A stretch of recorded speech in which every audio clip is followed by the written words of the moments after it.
Hello one and all, welcome to Seen Through Glass. That of course is the all-new Ferrari Purosangue. Now you're probably thinking, yes, the Ferrari SUV. But it's not an SUV. I promise you genuinely, it's not an SUV. I'll admit, up until last night, even I thought that statement was a bit of Ferrari PR fluff, a way for them to try and hide the fact that they'd kind of caved in and made a proper family car. But no, at last night's briefing for this event, I understood that car is truly not an SUV. It's got no towing capabilities, no off-road mode.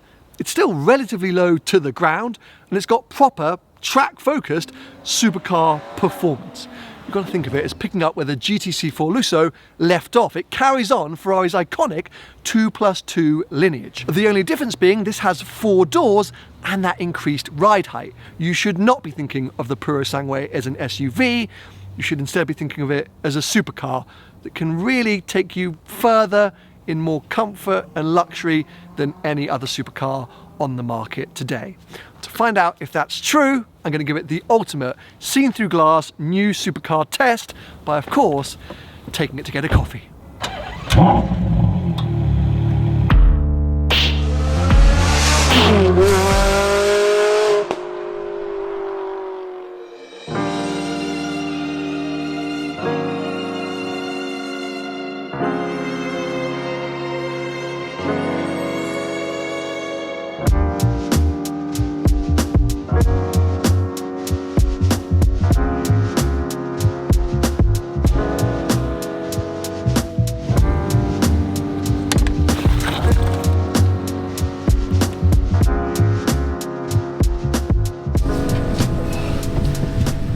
Look at this! Here we are. We've been partnered up, and look who's here.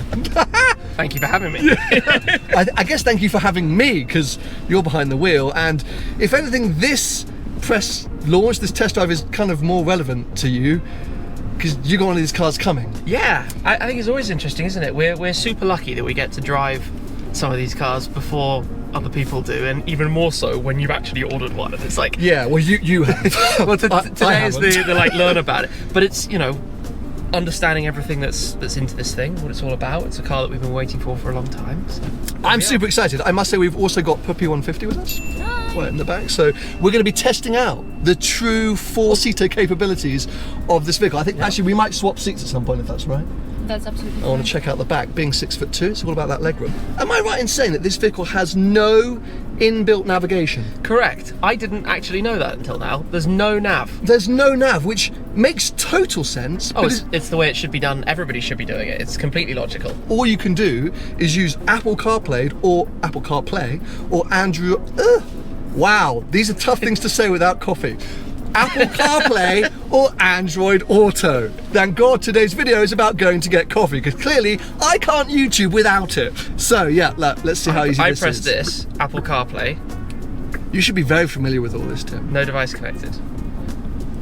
So we've got to go to... Phone, look, phone on the right. Yeah, let's connect phone first. Because we should also point out there are a ton of Purosangues around here, so if you try and search on your phone, all you're going to find is a lot of Purosangues. Yes, the 17 other Purosangues, right. Search. So it should come up as Sam's iPhone, shockingly. Fingers crossed. Sam's iPhone 4? Yes, I have 3 others. Oh, gosh. It's always a bit of a test, isn't it, how easy or not this is to begin. Well, exactly. Very successful. Use CarPlay on my phone. There we go. It's alive! Wow, okay, so actually, I think that was pretty good. And then if you go back to the View Max. There we go. See, this is what I've been waiting for forever, because inbuilt car sat-nav systems always crap, and then what would be so annoying is you would have CarPlay active, but on the... I can go to your phone and dial people. It's calling mum. No, don't. Actually, she'd love it. So, okay, scanning QR code, start directions, first stop. I'm going to get more shots of this. This is going to be like really easy, wasn't it? It's going to be my favourite feature, because if you are an Apple CarPlay user, you know how annoying it is to have CarPlay active on your main screen, but on the digital display behind the steering wheel, it's always the inbuilt sat-nav. But this, I mean, Ferrari, it's not a bad start. You've already sold me this car. Can I tell you what else sells you this car? Go on. We're in 2023. Yeah. that sells me the car. Yeah. Okay, let's go, because I think we're both super excited and super intrigued to how this thing is going to drive, and we need to go and find me a coffee.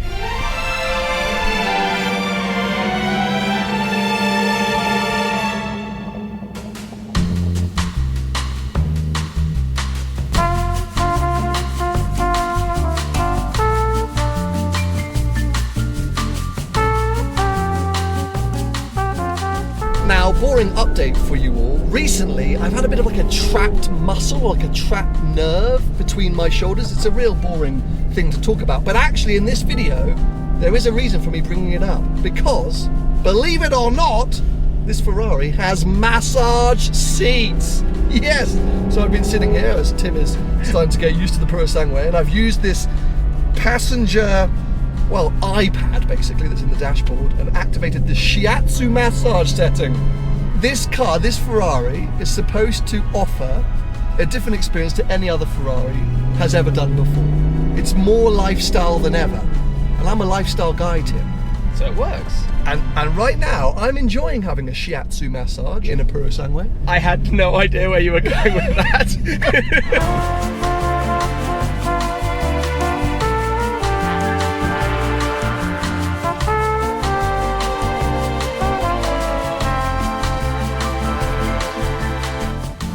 As we continue along a slightly bigger and busier road, I want to talk to you more about this passenger display, because it's bigger than in any other Ferrari before and has a little bit more functionality. There's actually 1, 2, 3, 4, 5 different massage programs with varying strength. But anyway, let's move away from massages and see what else this car can, or this display can show us. If I hit the car, there we go, got a lovely speedo. We can watch whether Tim is speeding or not, but also look at our G-force. Oh, you were in wet. Did you mean to be in wet mode? I'm changing all the modes. Should we be in ice? Oh, we're in ice, why not?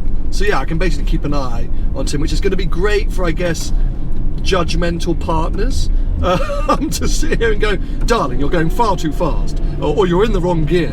I can obviously also control the climate control, the air conditioning via this screen. That was again my massage function. If I go into settings, what can I do? Oh, that's the settings for the display. And then of course we can also control music somehow. Now hold on a second, I think it's this. Do I drag it? There we go. Oh look, I can do the different, can I do the different seats? Ah, do you want me to turn on your massage, mate? No. Okay. Sorry, that was blunt. No problem. There we go, so now I can do, yeah, there you go. I've got Apple CarPlay all set up so I can go through my music, change the radio station. Can I, how much CarPlay can I do? Okay, so I can't actually go in and change Spotify and things like that, but I can at least pause and play and skip. So yeah, look, it's good functionality, I suppose. Remove, no, hold on a second, I've now complicated myself. Having said that, the 3 minutes that I've been playing around this, I now feel incredibly sick. So if you're someone who gets car sick from looking at phones or laptops as you're being driven, this is not a great thing to play around with. So I probably need to stare back at the horizon so that I don't vomit over this very lovely and expensive car. But there you go, a full display of the functionality of this quite huge and dominant passenger display. Well, we've quickly stopped somewhere where maybe lots of Purosangue owners would stop, a vineyard. And we've just been discussing, well, our thoughts on the looks of the Purosangue, something I haven't really discussed in this video yet. I'm actually a really big fan. It's definitely a different kind of design language for Ferrari. It doesn't look too much like their other models. There's little hints, little elements, I guess, of new age Ferrari, but for me it does feel very different. Size-wise, it is quite compact, but it's definitely not small. I would say it's somewhere closer to like Q5, like a lifted RS6. It's definitely not Bentayga or Range Rover size-wise. But looking at it right there, I just think it's got impact. Actually arriving at the event last night, pulled in and there was one coming down from the hotel and it just catches your eye, or at least it catches my eye, because I'm a Ferrari fan. And it definitely feels Ferrari. I really like those wheels as well, which by the way are massive. 22 inch at the front, 23 inch at the rear. They definitely look it. But anyway, once I've finished my water, we finished taking photos, I'm going to be getting behind the wheel for the first time. Ooh, it's an exciting moment, people. What?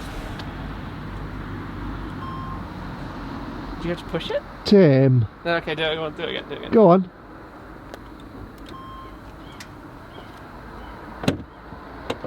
Lovely! Tunnel! Tunnel! Hold on! I'm not in the right mode! Bloody hell!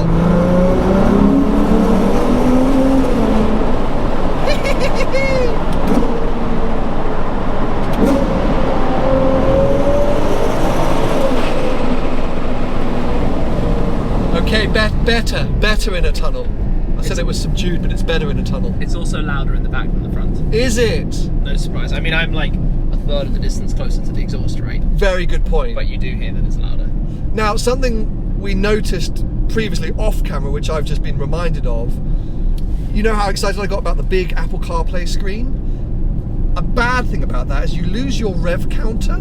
So when I was just flooring in the tunnel there, I was like, I don't know where the red line is. Like, are we just going to bounce off it for half an hour? So that's a bit of a fail. But you know you can have the carbon fibre steering wheel and you get the shift lights at the top. Ah. This particular car doesn't have it, but Okay. recommend that. So basically, don't cheap out on your Purosangue spec. Oh, we got another one! Got another one! Bloody hell!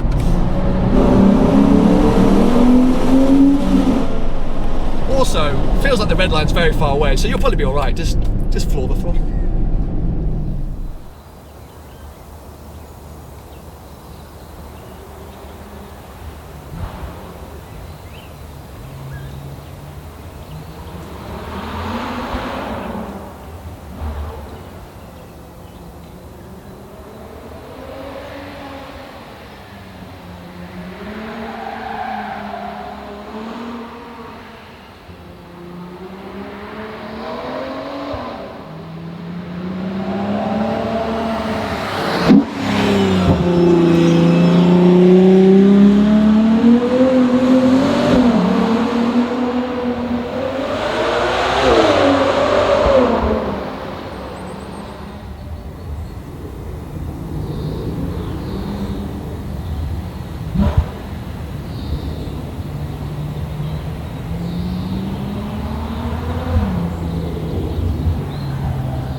Well, don't know if that footage gave you an idea of the performance of the Purosangue, but I've now had a proper go, and yep, more on that later.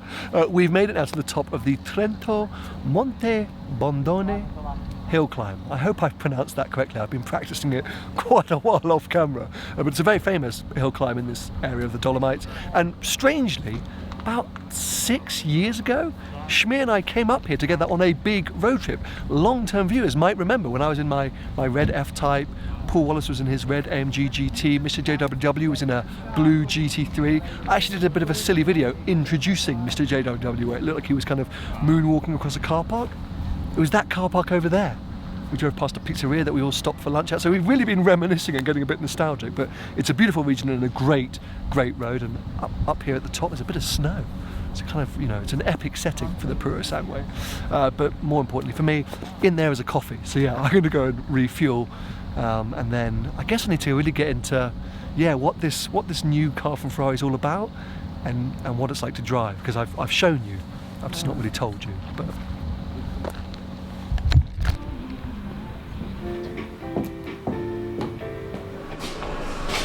buongiorno. Do you have soya milk?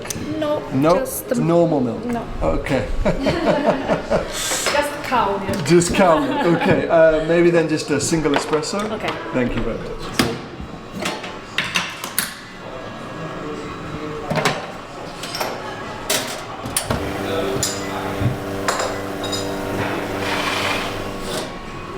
Okay, that's it.